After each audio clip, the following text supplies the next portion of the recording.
Good morning, Year 6. I hope you've all had a beautiful half term. We have been incredibly lucky to have all this beautiful weather that's stayed with us for the whole of the week, and fingers crossed is here to stay. I'm here now to set your English home learning for this week. I'm going to set your English, then I'm going to pass over to Mr. Fern, who's going to set your maths, who will then pass on to Miss Sargent to set your science. It's important that you know that the home learning that we're setting for you is exactly the same as what we'll be doing with those children who are back in school. So everything will run parallel. You're all getting exactly the same thing. The English learning that you're receiving this week in your PDF, which will be attached below, is really focused on the situation that we're all in now in lockdown, and things are starting to ease. The first activity is looking forward sort of to the future. We're going to be looking at different verbs of certainty and possibility, modal verbs in particular, looking at your sort of vision for the next 6 months. What is absolutely certain, what's a bit of a maybe, what's something that you'd really like to have a go at. Everything's really self-explanatory in the PDF. There's also some different activities where we're going to be looking at people who've been real inspirations during this time, people who have taken it upon themselves to raise loads of money. There's a newspaper article in there from First News all about Captain Tom, who's raised millions and millions of pounds for the NHS. It's looking at their inspiration, making summaries of information that you've read about them. So how much money was made, where's the money going to go to, what's the impact of that going to be. There's worksheets. If you do have a printer at home, you can print them out. If not, it's absolutely no trouble at all to just use a pen and a piece of paper, and you'll be able to work through day by day through those English tasks just using pen and paper and that as a visual support to help you. Whilst they are English, I also think that there's a real element of well-being and mental health that's being touched upon in some of these activities, and I think that that's something that we're going to have to focus really hard on to make sure that everybody, ourselves and you guys, are all feeling safe and happy and in a really good place after this is all over, once lockdown is all over. Right then, without further ado, I will pass you over onto Mr. Fern, who will be telling you all about your maths learning this week. Thank you very much, Miss Watts, and hello Year 6. Welcome back to the summer term. I hope you had a great half-term break.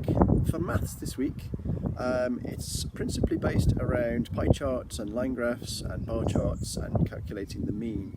Now, we've done all this in class before, but it'd be a good opportunity to refresh your memory on some stuff you've already covered. There's quite a few sheets to have a look at. Please don't worry about printing them out. You can write your answers down on rough paper, plain paper. It doesn't need to be written on the sheets. As a further extension, when you've had a go at all of those sheets, have a little go at trying to create a bar chart or a pie chart or a line graph or a mean investigation of your own. We'd really like to see some of the stuff you're sending in to us. The high schools that we're all talking to, they're always really keen to know how you're getting on with your home learning, and it'd be great to have some current stuff that you're working on to be able to talk to them about. So have a work through the sheets. If you get a little bit stuck, talk to someone at home. I'm sure they'll be able to give you a little bit of help with what you're up to. And please have a go at something of your own and let us have it back in this week so we can see what you've been up to. We look forward to seeing something great, and over to Miss Sargent for a little bit of science. What's there for sharing our English and maths for this week. Now it's up to me to share the science we would like you to do for this week. Now if we were back at school, we would be doing our new topic, which is light and sight, but unfortunately we haven't got the equipment or access to the same equipment, so what we've tried to do is improvise and use what we do have, and I know you will have at home. Now, thankfully we've had some beautiful weather outside this week and I've been loving it. Now there's still a bit more of that to come, which is great, because what you'll need to do our experiment this week is the sunshine, and it will be involving sunlight and shadows. Now in terms of other equipment you'll need some paper, pen or a pencil, and an object.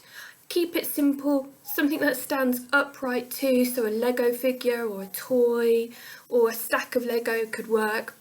On the PDF attached there's lots of examples on the second sheet, so have a look at that so you can envision the kind of thing we're wanting you to do. So the question will be something along the lines of, does the sun's position change the shape and position of the object shadow? All of this is on the PDF attached as well, so you have a little read through that and get your head around it. So basically what you need to do is to, on a flat surface, have your paper, put it in the middle, mark that position so it doesn't change. Okay, that's going to be a variable that we don't want to change. And then at different times of the day, you're going to draw around that object shadow. So I'd recommend it on the hour. You could have 8 o'clock, 10 o'clock, 12 o'clock, 2 o'clock and so on.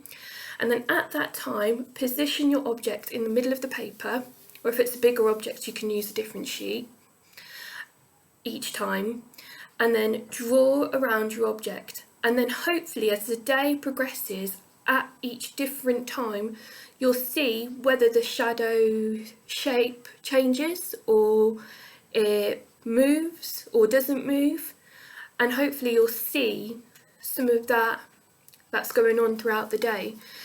I would recommend you writing notes down, which will help you with your conclusion. So it has moved left, it's gotten bigger, it's gotten smaller, so on, so on. And then that will help you, like I said, to write your conclusion. We do want you to follow the P, so you'll need to pose that question at the beginning, and then you'll need to plan your investigation, so writing down what you're going to do and when, the times and so on, what you'll need as well, so the equipment, what you're going to use, and then you'll make your prediction. So I predict that as the day progresses, the shadow will do this, the shadow shape will change, whatever you think, that's your prediction. And then you'll present your results, so you'll have your shadow diagram with your drawings of the shadows throughout the day, and you'll also have your published conclusion. So you'll conclude, was your prediction correct? Yes, no, why?